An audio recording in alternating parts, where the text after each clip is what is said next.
Well, since you guys asked for a tuning video, guess I'll do a tuning video. So I'll start with my snare, because snare is the main one you want to kind of tune up and whatnot. This is my Lars Ulrich signature snare. Everyone that knows me knows I'm a huge Super Metallica fan, so of course I had to get one. So the main thing with the snares, it's very preferential when you're tuning. There's plenty of tuning stuff out there on the internet. I learned from a bunch of websites. Sounds Like a Drum's a great one for getting great advice. The DW workshop video they had with John Good, phenomenal one. Drumeo has some fantastic ones too. If you haven't seen those, check those out. I'm not gonna get too in depth because there's so many out there and there's no reason to keep repeating the same thing everyone already does. I'm gonna just go through my tuning preference. I'll have my Tom one doing that eventually. Kick is the other one. Kick's not too hard to be honest, but some people don't know some differences and whatnot. So maybe I'll do a little in depth on that. But start with the snare. Snare, very preferential. Some people like it really high, some people like it really low, some like it in the middle. I'm more of in the middle. With this snare, typically, I want that Metallica sound.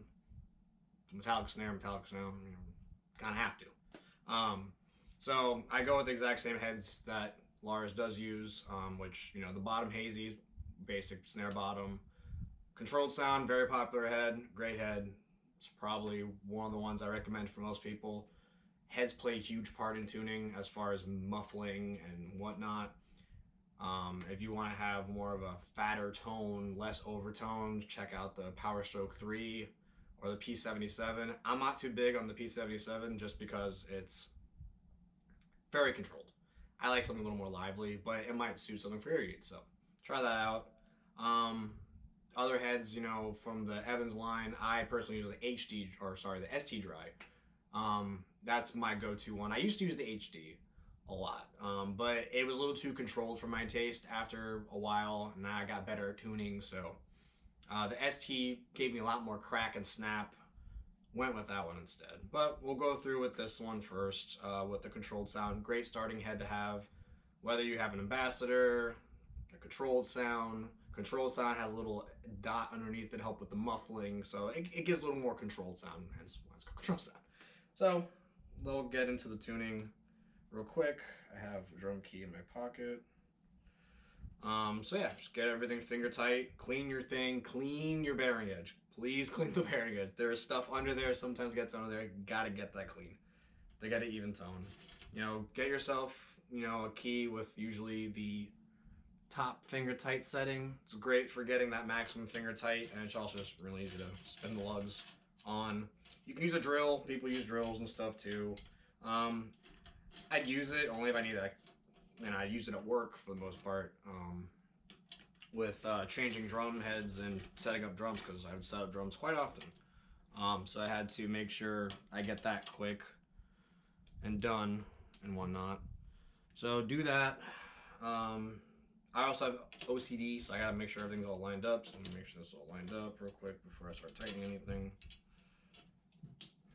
Lined up, the head's on there. You definitely wanna, got the crack, you wanna press into it, get it kind of formed to your bearing edge. You can snap it before you put it on, people do that too, but definitely wanna get it formed to the bearing edge, have a proper seating, it'll tune up a lot easier.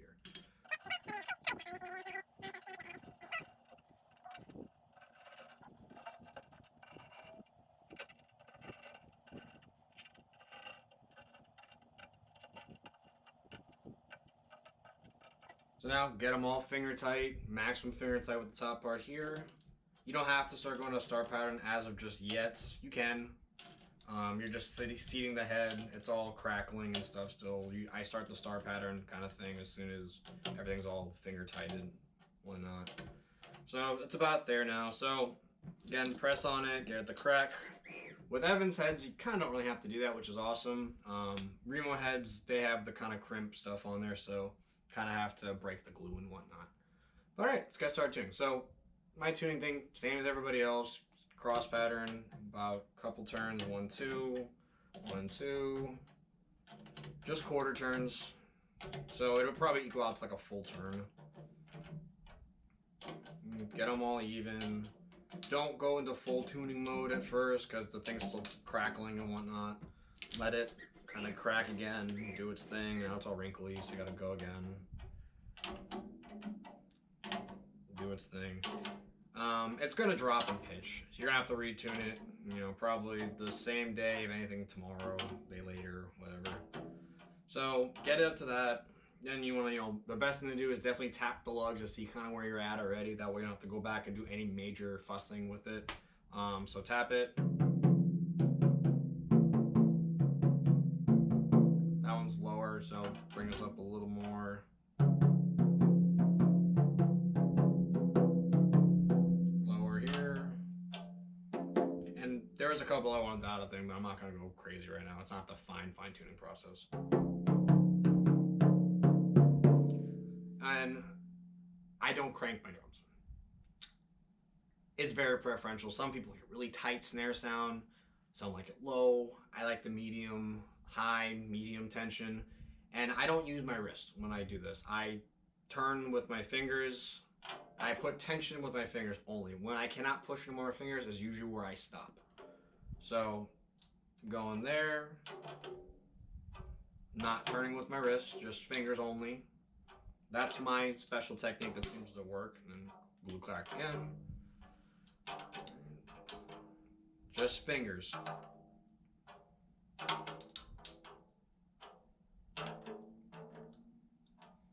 Okay.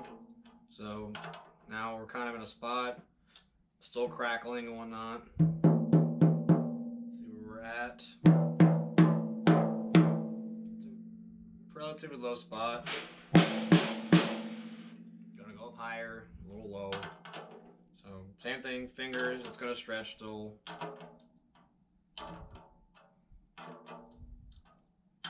And again, you can use the tune bot, which I have one, works great. My ears so far, I've done so many, so much research, so much practicing with tuning that my ears kind of had a thing for it now. So I don't need to use it. I check. And I'm really close, so I'm good. It means I'm getting good. Yeah, so just bring it up a little more. Fingers on, like I said. And see where we're at. Now we're at the kind of spot we can kind of fine tune. Way higher, lower. So bring that up.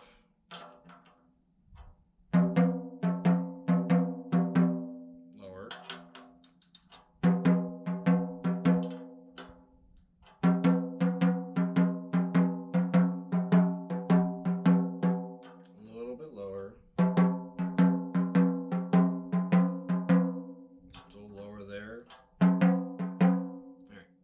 Relatively close pitch. See where we're at now. Put the wires on.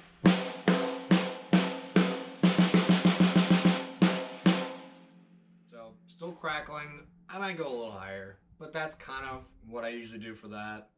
Bottom head doesn't need to be changed, but I'll show you at least the bottom head. Same method I use with the top, I do with the bottom. Easiest thing to do is put a stick in the middle, in between the two lugs, that way you can kind of get to everything. And I go for bottom head, it's also preferential, so I make it lower. Lower makes it less snare sensitivity, higher makes a lot more snare sensitivity. So depending on the kind of what snare sound you're kind of going for, that'll play an effect. You want like a drier, more fatter tone, keep it a little low. If you want a really high pitch, real sensitivity, crank it up a little bit. I usually sit kind of in the middle. The best tone usually to go for the bottom end is a timbale-ish tone. Like that. I'm not going to go with the bottom head, unfortunately, like I said, because it doesn't need to be changed yet. If you want to see a bottom head changing, I'll do one. Do the same technique I do at the top. Finger tight, spin it, fingers only. And then just even it out. Look for that, listen for that timbale tone. That's the key part. And I learned that from Krim. He is an awesome drummer. Check him out. So he did a really great video of how he tunes his drums, and that timbale tone really stood out to me. It's like, oh, well, that's something I can kind of listen for. Some people don't kind of know what to listen for. So if you're looking for that timbale-ish tone, that'll be the main thing. Something in the timbale, you're in the right spot.